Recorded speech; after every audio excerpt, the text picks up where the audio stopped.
Welcome back. So President Cyril Ramaphosa has announced plans to invest around 940 billion rand in infrastructure, which he says will create employment. Ramaphosa made the remarks when he delivered the State of the Nation address last night. We are now joined by Nehawu President Mike Shingage on the union's reaction to some of these plans. Mike, a very good morning to you. Thank you so much for making time for us this morning. Your overall reaction to the President's State of the Nation address, also considering that it is the first State of the Nation address under the Government of National Unity. Do you think that it has hit all of the right notes? Good morning, Aldrin, and good morning to your viewers, and thanks for having us. Look, our overall so far of the State of the Nation address is a bit of a mixed bag. On one hand, it was a difficult balancing act on the part of the President, given the fact that, as you said, is the first SONA of the Government of National Unity. As a result, we needed to reflect the aspirations and the input of all the governing party coalition partners that he has there. So we think to that extent, there's no surprise there in terms of some of the things that you will have pronounced, even though some of those which we don't like, we know that it's because of the people he's governing with. But also on the areas of the infrastructure, particularly Metro Rail and Transnet, and the fact that he spoke about the state of local government in which more municipalities are unable to deliver services. It's something that is a welcome, because indeed it's a progress that has been made since the fifth and the sixth administration. But we think that we have some disappointments there, particularly when it comes to the national health insurance. It's a huge disappointment, because who would have expected a clear directive to the minister to promulgate this act so that it can be operationalized. Because it's one thing to sign a bill into law, it's another thing to promulgate it. We would have expected a time frame in which you remember that we had hoped that 2025 is the year in which we're going to start to implement national health insurance. I know that in the discussions in Cabinet and also in the GNU, they were planning to push it back to 2026. It doesn't even look like by 2026 we'll be implementing it, judging by the speech yesterday. I mean, he talks, Aldrin, about reducing the waiting period in hospitals. He talked about cleanliness. He talked about staff attitude. But there are thousands of doctors that are doing on a daily basis looking for a job in the public service. There are thousands of nurses. Today, as we speak, there are thousands of pharmaceutical workers that are looking for service. How on earth are you going to reduce the queues in hospital when not a single cent was announced by him to make sure that you employ the staff? Look, every post in the personal system in the public service, when somebody exits through any natural attrition, that post gets abolished. It doesn't get filled, it doesn't get replaced. So more and more, the headcount of healthcare workers have been going down. He talks about a 1-point-something million people of HIV who are not on treatment that must be traced. The question is, what is the workforce that's going to trace them? The community healthcare workers of this country during COVID were the ones who were doing the massive screening and testing. They are not employed by the Department of Health. He said nothing about that, despite the Labour Court having directed that those workers are supposed to be employed permanently. He said no word about that. But these are the people that were supposed to send to the street to look for those people who are defaulting on treatment of HIV/AIDS. So we think that's a disappointment. But otherwise, most of the things are not new.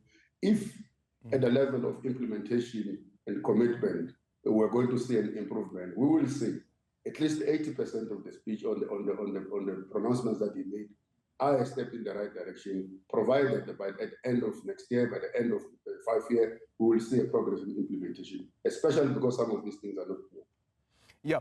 I think one of the other issues, and I was mentioning this now when we were telling our viewers about the poll that we're running this morning, is on one end there is a focus on trying to create jobs, but this is nothing new. There's always been plans and programs that have been announced, including, for instance, the YES programs and various other jobs boost fund program as well, to try and get more young people to get employed.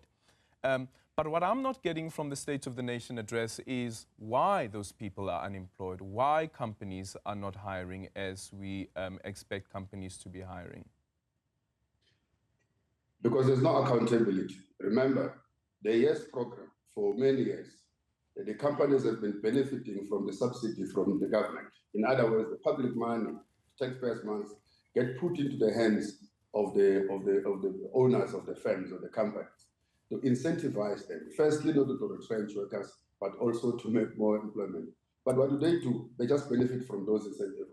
There's no, at the end of the year, they are not compared to show the numbers of the people they have employed, the jobs that they've retained. They are not compelled to do that. The corporate tax keep on being slashed so that the companies are assisted so that they're incentivized to employ. But there's no accountability on the public money that is put in their pockets in order for them to employ young people in particular. But also on the part of government. We have almost 40% of the vacancy rate in the public sector.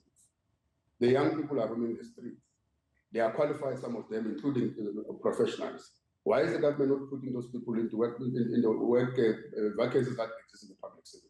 So there just seems not to be a real commitment in practical terms to make sure that we have unemployment, even when vacancies exist, first in the public, in the SOEs that are dilapidating, but also the companies that are benefiting from the public money, but are not being held accountable for the money that they are receiving. Yeah. Then there is also the push for collaboration between public as well as the private sector. We will mobilize the private sector investment in our transmission network to connect more renewable energy to the grid. He also mentions the private sector when it comes to the use of the country's rail, and he emphasizes that the rail infrastructure still belongs to the state. However, just getting the private sector to come and work on it as well. But from a class debate and conversation, how do you view this? Because the question and the issue that has been raised by the SACP, as an example, is that if you ask yourself, which cohort has the type of money that is required to invest in major projects, like, for instance, the railway, like, for instance, electricity, what does that then tell us about our country? Because the majority of the people in this country who have money that is investable are not black. No, that's correct. But look, firstly, the PPEs, the triple Ps is not a new concept. Again, if it was a panacea for all our problems, we wouldn't be where we are today on all the state institutions, on all the parastatals. We wouldn't be here even on the rail network itself. That we can't say people must not invest. In fact, we have been crying about the investment strike that the private sector has been embarked on for many decades ago. However, you asked me about the class perspective, class debate. Here is the issue. It would be very welcome if the private sector, for the benefit of the country, was going to release the resources they have to ensure that the economy grows and ensure that the infrastructure is built. However, for as long as there's a private individuals or private companies or private hands in any delivery of services, a profit is always an aim for those individuals. And therefore, that profit is going to be derived from hiking the tariffs to a point where those services are going to be affordable to the public at large. You take ESCOM, for instance. You know, we have been vehemently opposed to the dismantling and unbundling of the ESCOM. They've gone ahead, they've dismantled it. They're inviting the competition to ESCOM. They are inviting all private people to generate the electricity. That's fine. But let's see how that translates into ordinary people in the rural areas accessing electricity. As we speak today, they can't afford it, as you will have seen it by the tariffs that ESCOM has just been granted. As we speak today, every day, twice a day in rural areas, there's what is called the load reduction from 5 to 7 a.m. and 5 to 7 p.m. every day without a fail. So you can see that for as long as there's private individuals who are participating in delivering public good, they will also look for a way of maximizing profit, which is one worry we are having about the water. We spoke about water, that they are elevating to the high level. We welcome that.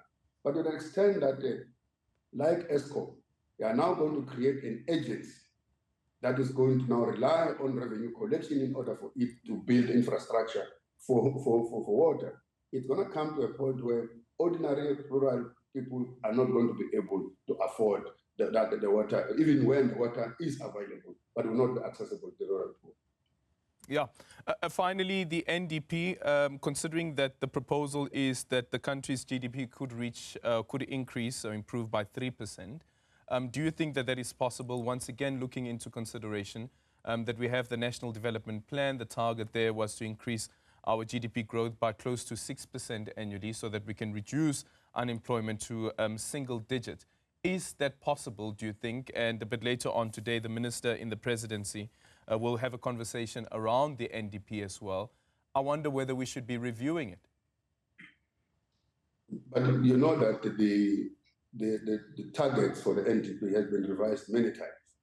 The goal they've set themselves since 2010 have always been shifted because it's unachievable when on one hand you have got those goals, but on the other hand you implement austerities. On the other hand, you allow people to have an investment strike. On another hand, you allow people to take money offshore and invest elsewhere other than in South Africa.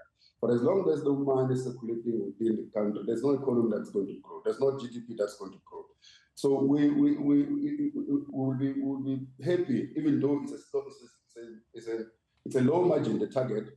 But the point is, they have been revising these goals over and over again because it's unachievable for as long as the economic policies that are followed are not changed. For instance, in the NDP itself, since its own inception, we have always made a point that for as long as the labor market chapter of the NDP is as it is, which means shrinking the public service, which means constraining the employers from not making them accountable for employing people.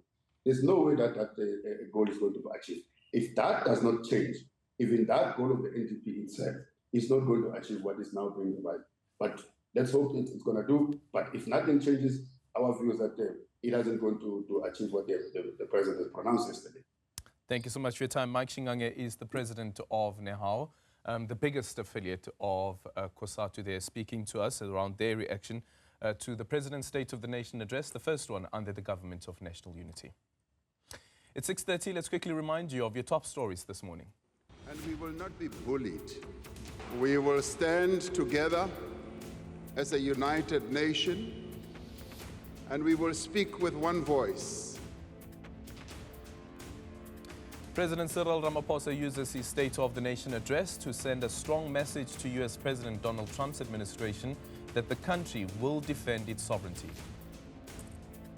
There is no accountability, none